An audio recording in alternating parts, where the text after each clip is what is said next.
Bonjour, bonjour et bienvenue en direct sur KTV, à la radio, à la télévision et sur les réseaux sociaux pour ce temps de parole consacré au Covid-19. Et c'est important d'en parler. Et pour en parler, deux médecins sur ce plateau, le docteur Javaudin et le docteur Wankap. Bonjour messieurs. Bonjour. Bonjour.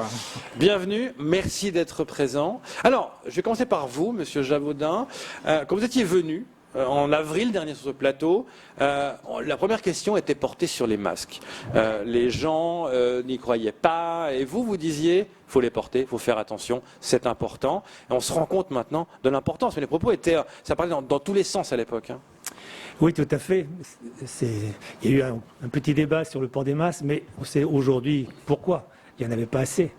Aujourd'hui, le débat sur la vaccination et le rappel commence à poser quelques questions. On va passer à 42 jours. Enfin, notre ministre, je crois, tient la route et ne veut pas. Mais on est à peu près dans la même situation. On a du retard. Alors, il n'est pas dû qu'à nos responsables, hein, parce qu'ils font ce qu'ils peuvent. Mais on voit bien qu'il y a un débat sur ces vaccins, sur ceux qui les font plus, qui les donnent, qui les livrent pas. Moi, ce que je voulais dire, c'est que c'est vrai que j'étais partisan du masque parce que c'était aérien, de toute façon, c'était évident. Et je dis encore, quand je vois des masques sous le nez, que c'est pas au fond de la gorge pour l'instant qu'on fait le test, on le fait bien dans les narines, donc il faut faire attention à bien porter le masque. Et aujourd'hui, moi, je suis vacciné, j'ai participé comme médecin à la vaccination, comme docteur Wankap. Ce que je veux dire à tous les Mahorais et à tous les soignants, puisque nous sommes occupés des hospitaliers, vaccinez-vous. C'est une chance. On voit bien que ça devient un problématique pour l'avenir. Y aura-t-il assez de vaccins? Vous en avez, vaccinez-vous. Pourquoi les hospitaliers? Parce que de toute façon, il faut garder notre force de frappe. On voit bien que le préfet vient de prendre des décisions importantes sur Petite Terre. Qu'est-ce qui va se passer avec ce variant? Il faut que nos soignants soient efficaces et à leur poste. Une façon qu'ils soient à leur poste, c'est qu'ils soient vaccinés. Justement, parlons-en du vaccin, docteur Wankap, avec vous. Le vaccin, on dit aujourd'hui que ce vaccin, par rapport au variant sud-africain, il serait 40% moins performant pour protéger. Donc il y a une crainte. Les gens se disent, pourquoi je vais me faire vacciner alors qu'apparemment, pour le variant sud-africain, il n'est pas efficace. On est un peu perdu parce qu'on entend tout et n'importe quoi. J'aimerais votre avis là-dessus. Oui, effectivement, merci de me donner la parole. En fait, c'est vrai qu'il y a beaucoup de rumeurs. Il faut plutôt écouter le conseil scientifique, les sociétés savantes, notamment la Société des pathologies infectieuses de la langue française. Et il y a un screening et un suivi assez strict de ce variant sud-africain. Et actuellement, les données actuelles sont assez très rassurantes par rapport à ce variant sud-africain. Le vaccin, il reste aujourd'hui efficace, ce variant sud-africain. C'est vrai qu'il ne faut pas non plus le nier. Il est possible qu'il puisse avoir des variants qui puissent modifier la cible thérapeutique, la cible, on va dire, du vaccin. Mais à ce jour, ce n'est pas le cas. Et bien sûr, si jamais ça arriverait, on le saurait. Et surtout, il y a une possibilité de fabriquer un nouveau vaccin par rapport à ce nouveau variant. Donc, il faut suivre les sociétés savantes. Le vaccin, il est efficace à ce jour sur le variant sud-africain. C'est important, comme mon collègue le disait, de se vacciner pour un bénéfice individuel et collectif aussi. Donc, il ne faut pas avoir de crainte, il ne faut pas se fier aux rumeurs, il faut suivre les recommandations des sociétés savantes. Le vaccin, il reste efficace aujourd'hui. Par contre, les gens, avant de donner la parole à Kamar Bourin, les gens disent, mais pourquoi me faire vacciner alors que je dois respecter les gestes barrières? Parce qu'on pourrait imaginer de se dire, je suis vacciné, donc c'est bon, je peux embrasser les gens, je peux enlever le masque, je peux plus me laver les mains, je suis vacciné, je risque plus rien. Non, surtout pas. Je pense que les deux données sont complémentaires. Déjà, le vaccin, c'est un bénéfice individuel pour protéger, comme disait mon collègue, le personnel de santé qui est au premier front contre la lutte contre le coronavirus, mais également les patients à risque. Il ne faut pas oublier que c'est vrai, les restes d'arrêt, ça compte beaucoup, mais parfois on est amené quand même à contacter le virus et le vaccin a quand même une efficacité de près de 95% sur les personnes symptomatiques. Donc ça protège déjà au niveau individuel les personnes qui sont à risque de faire des formes graves. C'est vrai, actuellement, il y a quand même des bénéfices partiels reconnus dans les études pour le risque de transmission, mais on n'a pas encore assez de données assez suffisantes pour dire que ça bloquerait, ça conférerait, on va dire, une immunité de groupe très très efficace, mais cela dit quand même, le bénéfice individuel compte et même si les données partielles qui rassurent sur le bénéfice de groupe, même si ce n'est pas encore très formel, c'est deux raisons efficaces pour se vacciner. Et bien entendu, ça ne va pas suffire le vaccin. il faudra quand même, pour éviter la transmission, puisqu'on sait que le vaccin, à ce jour, n'a pas une efficacité formelle à 100% pour empêcher la transmission, parce que les données des études du vaccin, c'était surtout sur le bénéfice symptomatique. Donc, on ne sait pas trop si la vaccination va permettre de limiter totalement la transmission, même si ça participe, d'où le rôle des gestes barrières, qui sont assez importantes, pour éviter de transmettre le virus et de faire circuler le virus également. Kamaramoura, par Skype, a une question à vous poser. Oui, docteur Javaudin, bonjour. Docteur OneCap, bonjour. Alors, ma question d'abord, on revient un peu parce qu'on dit souvent qu'avec le vieillissement, surtout de nos personnes âgées à Mayotte, le système immunitaire se fragilise de plus en plus, ce qui est logique. Ce que j'ai envie de savoir concernant Mayotte, avec notre particularité ou notre spécificité à Mayotte, est-ce que le fait d'avoir, par exemple, la plupart des patients qui ne sont pas à jour dans leur vaccin habituel, si j'oserais dire, est-ce que ça complique un peu la tâche au niveau de l'efficacité du vaccin Covid? Merci pour votre question. En fait, les études ont été assez formelles. Déjà, pour la première partie, par rapport à l'âge, le vaccin a une efficacité. Il n'y a pas d'immunosénescence diminuée, c'est-à-dire les personnes âgées n'ont pas une efficacité moindre par rapport aux personnes jeunes. Je parle en l'occurrence du vaccin utilisé à Mayotte actuellement, qui est le vaccin de Pfizer. Donc, ce vaccin, il y a vraiment, vous pouvez être rassuré, les personnes âgées ont une efficacité équivalente aux personnes jeunes. Par rapport à cette sous-population, il n'y avait pas de souci. Maintenant, pour revenir par rapport aux autres vaccins, normalement, c'est un peu distinct. Ce vaccin-là, il cible une protéine par rapport au coronavirus, le SARS-CoV-2, et normalement, il n'y a pas de... Enfin, le bénéfice est spécifique au vaccin en lui-même, donc qu'on soit vacciné ou pas vacciné avant, ça ne change pas l'efficacité. D'accord. Et puis, deuxième question, c'est vrai, tout à l'heure, Léonard Rodier parlait un peu de cette réticence, en fait, dans le monde, tout le monde qui n'était pas d'accord en disant je fais pas confiance, les effets secondaires et tout ça.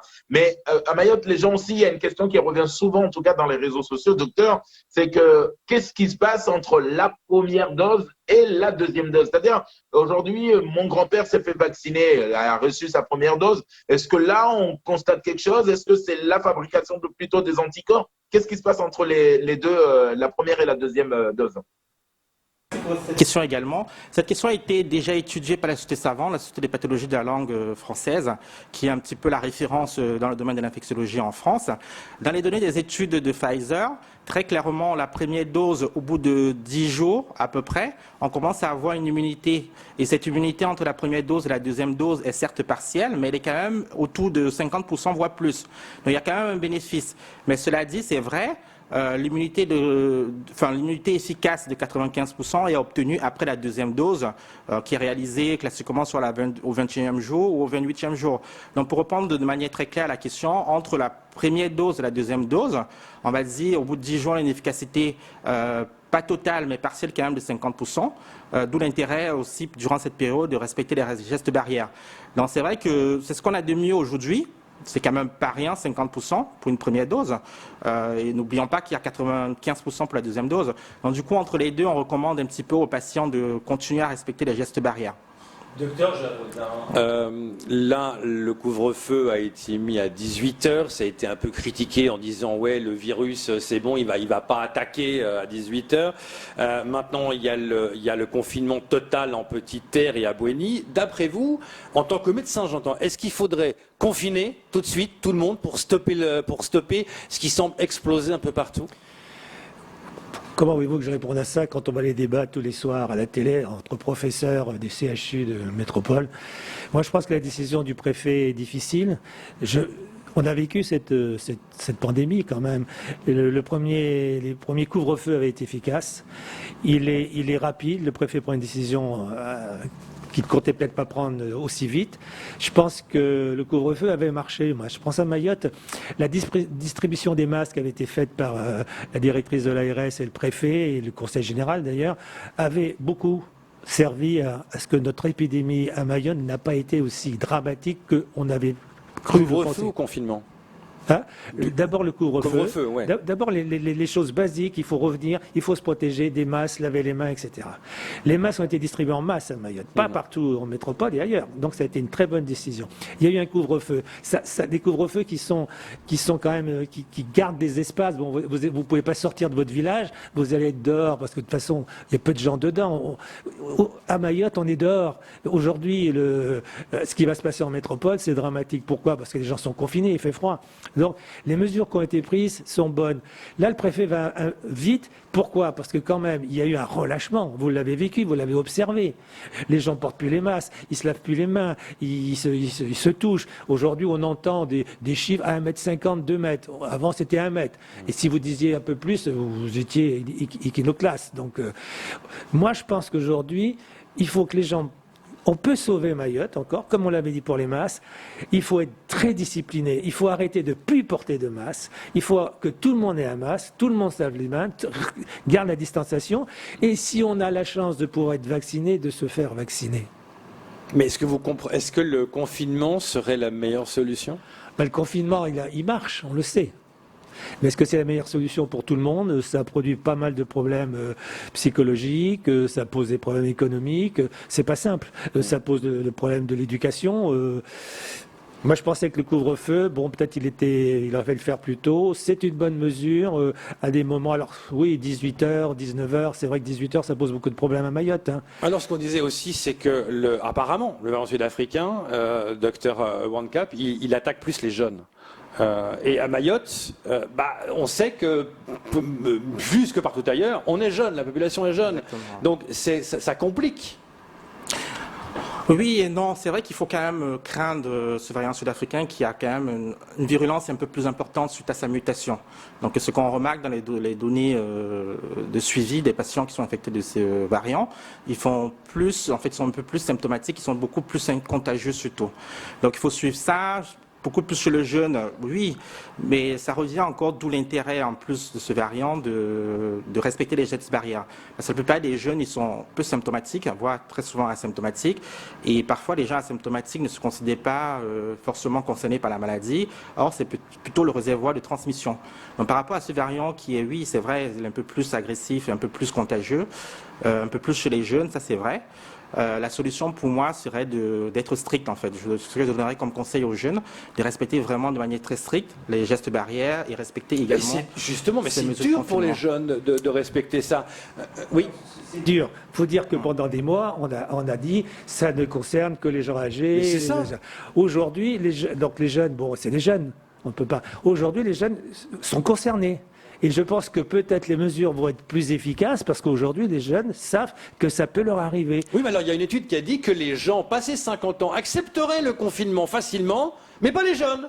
Donc c'est l'inverse en fait. Ils disent non, on veut pas, on veut vivre. Après, c'est vrai qu'on est jeune, on a toujours le sens de la liberté, le sens du mouvement, d'être actif et autres. Mais cela dit, quand même, c'est toujours un bénéfice de gros, parce que c'est vrai que le jeune, il est beaucoup moins à risque de faire une forme symptomatique ou une forme grave qu'une personne âgée. Mais cela dit, ça reste quand même la population qui est beaucoup plus à risque de transmettre la maladie.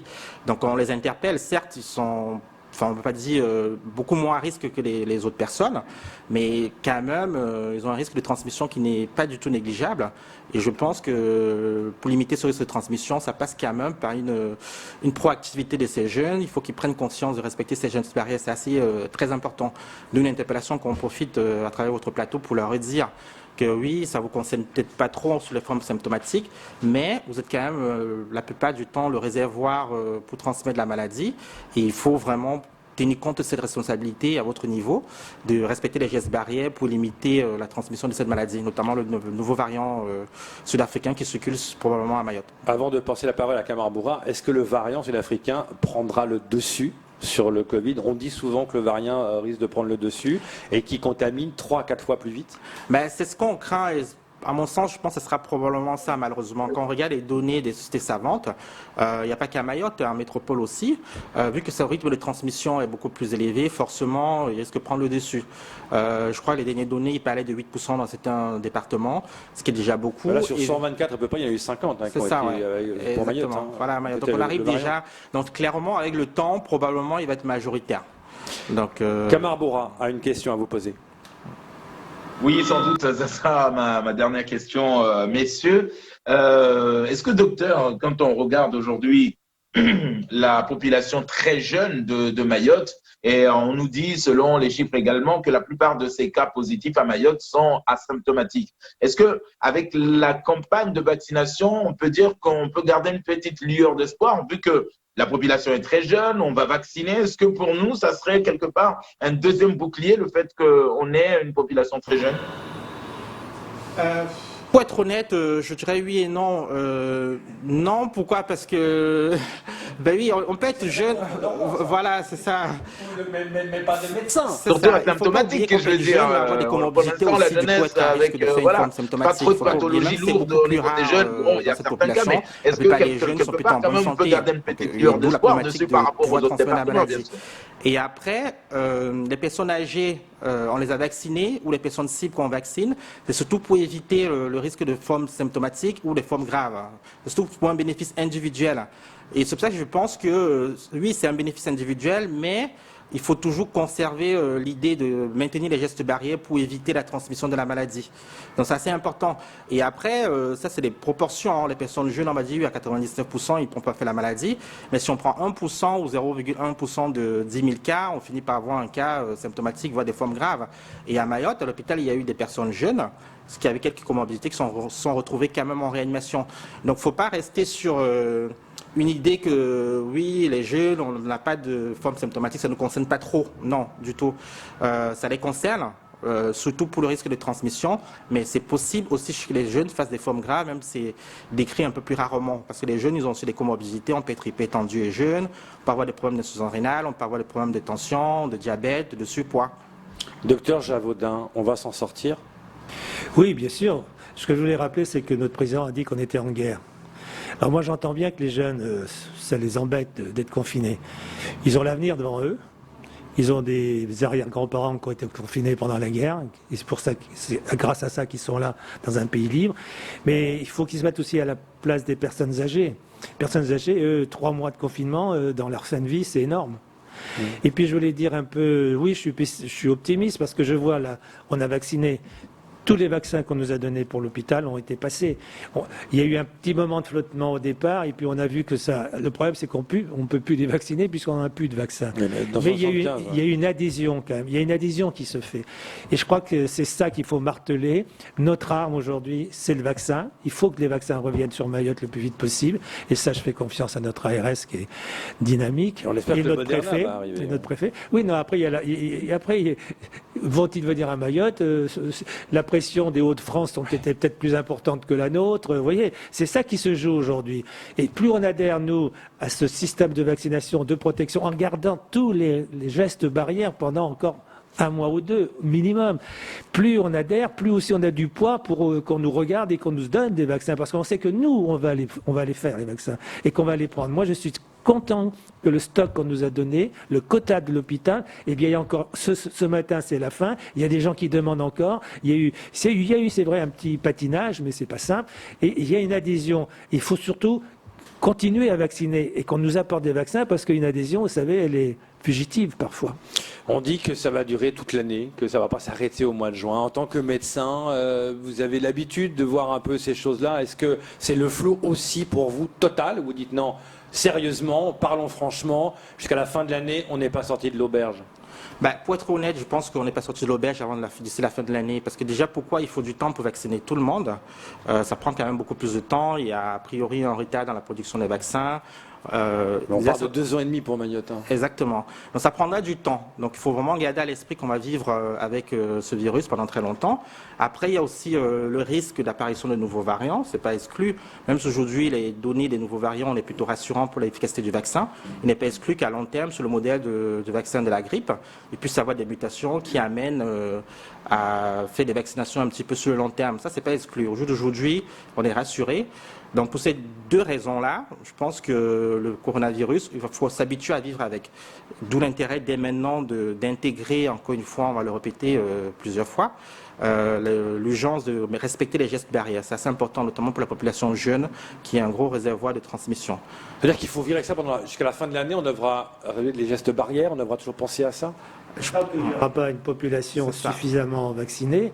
Et c'est un des problèmes, parce qu'aujourd'hui, il ne faut pas faire les mêmes erreurs quand même que précédemment. Il faut maintenir des soins chroniques, il faut maintenir le travail des cabinets médicaux. Et je vois qu'en métropole, on fait appel à tous les médecins retraités. Il va falloir qu'il y ait des médecins retraités qui viennent à Mayotte nous aider à vacciner si on a les vaccins. Parce qu'il faut que la vie médicale continue aussi de son côté. C'est un plus qu'on nous met dans la brouette, là. On nous met encore une charge de plus. Il faut pouvoir l'assumer. Non, mais on peut. Je crois que les volontés y sont. Après, vous nous aidez. Tous, on est solidaires. Il faut s'en sortir. Bon, mais il faut rappeler aux gens, attention, protégez-vous, vaccinez-vous, protégez-vous, protégez vos enfants, protégez vos grands-parents, etc.